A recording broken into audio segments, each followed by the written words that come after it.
gorsa xiqqashoota kan qabaa dhaggeeffadha hundi keessan. Qabeenya qaba jettee hin booniin gaaf tokko dhabuu dandeessa.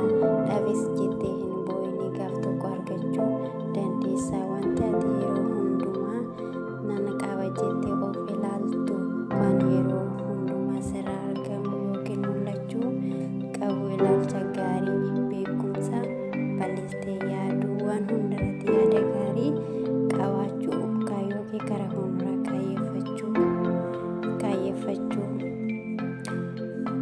kaayyeffachuu gochaa fudhatamaa hojjechuu walii galattuu sammuun bal'istee yaaduu qabaadhu jedha. Sirriidha, sammuun bal'istee yaaduu qabaachuun dirqama keenya.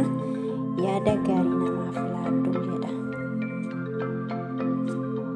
Oo jaalattan itti isinii fufaa waan hundumtuu sabskraayibii naaf godhaa.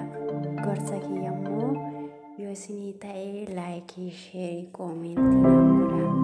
Isin jaalladha.